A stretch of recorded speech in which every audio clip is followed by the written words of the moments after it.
Halo semuanya, kami dari Prodi Desain Interior. Perkenalkan, saya Liani Wijaya Supiono. Saya Karina Cahyadi. Dan saya Kevin Ananda Wijaya. Pada kesempatan kali ini, kami akan membuat video mengenai ujian tengah semester soft skill yang memiliki topik emotional intelligence. Jadi apa itu soft skill?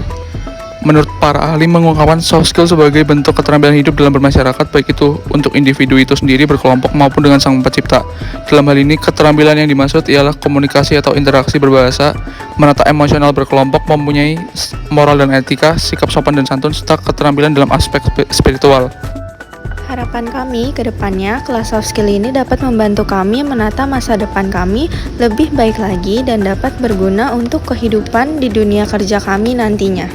Soft skill merupakan faktor yang menentukan apakah kamu dapat bertahan, berkembang, dan beradaptasi, baik dalam dunia kerja maupun kehidupan sehari-hari. Karena di tempat kerja, kamu akan berinteraksi dengan banyak orang, maka setidaknya kamu mampu bersosialisasi dan beradaptasi. Soft skill juga membuat seseorang menjadi jauh lebih baik di lingkungan kerja, mulai dari cara memimpin, berkomunikasi, berperilaku, dan mengelola pekerjaan lainnya. Di sini kita akan membahas tentang emotional intelligence. Sebenarnya apa sih emotional intelligence itu? Singkatnya, emotional intelligence adalah kemampuan seseorang untuk mengendalikan emosinya dalam berpikir maupun dalam berperilaku. Tentunya dalam bersosialisasi, setiap orang pasti membutuhkan emotional intelligence. Poin pertama yang akan saya bahas adalah self-awareness. Self-awareness adalah salah satu dari 5 jenis emotional intelligence. Maksud dari self-awareness sendiri adalah kemampuan seseorang untuk mengenali perasaan dan emosi dirinya sendiri.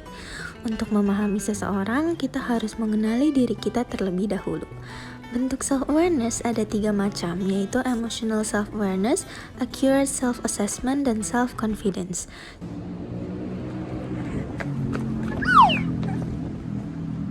Contoh yang ditunjukkan pada video tadi adalah contoh emotional self-awareness di mana kita peduli dengan diri kita sendiri dengan cara menghindari bahaya. Selanjutnya, saya akan membahas self-regulation. Self-regulation adalah kemampuan setiap orang untuk mengontrol emosinya. Terkadang, kita sebagai manusia memiliki emosi yang berlebihan.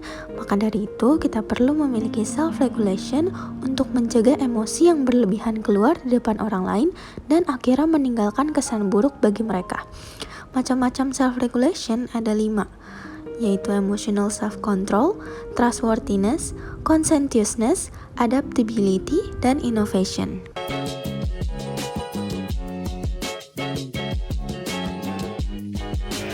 Dia so cantik banget sih. Enggak lah, mungkin dia kepanasan doang. Adapun aspek ketiga dari emotional intelligence adalah motivasi. Motivasi adalah alasan seseorang untuk melakukan sesuatu aksi atau tindakan, sehingga orang-orang yang tidak beraksi atau bertindak seringkali kita sebut tidak memiliki motivasi. Motivasi ini bisa muncul dari dalam diri kita ataupun dari luar diri kita. Contoh yang dari luar diri kita adalah Tuhan, dan merupakan sumber motivasi yang paling tinggi dalam diri kita. Yang kedua tentunya dari diri kita sendiri, di mana keputusan dalam mencapai sesuatu yang kita inginkan berada di tangan kita. Di dalam diri manusia tinggal kekuatan yang sedang tidur, kekuatan yang dapat mencengangkan orang yang memilikinya. Banyak hal yang menjadi motivasi kita pada banyak aspek.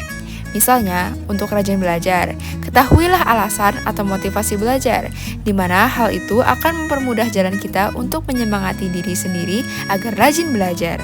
Contoh motivasi belajar antara lain agar mendapatkan nilai yang lebih baik, agar dapat diterima di universitas pilihan, atau sekedar agar dapat menyelesaikan proses studi dengan lebih cepat dan dapat segera bekerja.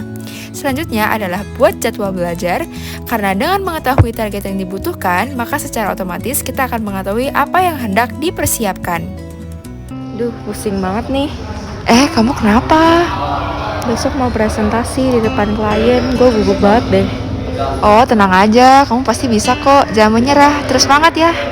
Iya, thank you ya. Yang keempat adalah empathy. Empati adalah sebuah keadaan mental di mana seseorang merasakan pikiran, perasaan, atau keadaan yang sama dengan orang lain. Menurut Goleman, empati memiliki tingkatan yang lebih dalam pengertian, pendefinisian, dan reaksi terhadap kepedulian serta kebutuhan yang mendasari respon emosional lainnya. Ada banyak jenis empati. Yang pertama adalah empati emosional, lalu empati kognitif, empati egosentrik, dan empati welas asih. Contoh empati adalah membantu teman yang sedang menghadapi masalah berat.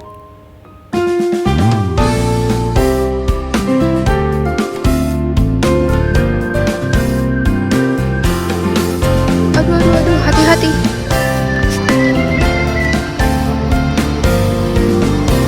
Makasih ya. Iya. Social skills adalah setiap kompetensi yang memfasilitasi interaksi dan komunikasi dengan orang lain di mana aturan dan hubungan sosial diciptakan, dikomunikasikan, dan diubah secara verbal dan non-verbal. Proses mempelajari keterampilan ini disebut sosialisasi. Kurangnya keterampilan tersebut dapat menyebabkan kecanggungan sosial. Selain mengembangkan skill, ada hal penting lainnya yang harus dilakukan untuk membangun karir yang lebih sukses. Hal penting tersebut adalah meningkatkan social skills yang dimiliki. Dengan social skills yang kuat akan memudahkan kita membangun dan memelihara hubungan baik dengan orang lain secara profesional. Semakin baik social skill yang dimiliki tentunya akan sangat membantu dalam mencapai tujuan karir hingga melakukan networking. Berikut ini beberapa manfaat dan memiliki kemampuan social skill. Membangun, memelihara, dan menumbuhkan hubungan baik dengan orang lain. Lebih mudah mendapatkan ide hingga informasi dari perspektif orang lain. Memperluas networking sehingga berpeluang menemukan peluang baru, memudahkan bekerjasama dengan orang lain. Juga pensil lo. Lu tau gak sih, yang ini ya, gue nyuri di Gramedia gratis. Gak boleh gitu, gak baik tahu. Seenggaknya lu bayar dulu lah di kasir. Kan kalau begini mereka yang rugi. Oh iya ya, lu bener juga. Gue jadi menyesal nih. Makasih ya udah ngingetin. Baik, seperti itulah video dari kami tentang bagaimana seseorang dapat mengelola emosinya sebagai perwujudan soft skills penting yang dapat diaplikasikannya di tempat kerja atau di masyarakat. Sekian video dari kelompok kami. Sebelumnya, mohon maaf jika ada salah kata atau yang kurang berkenan. Semoga video ini berguna bagi kalian. Terima kasih sudah menonton.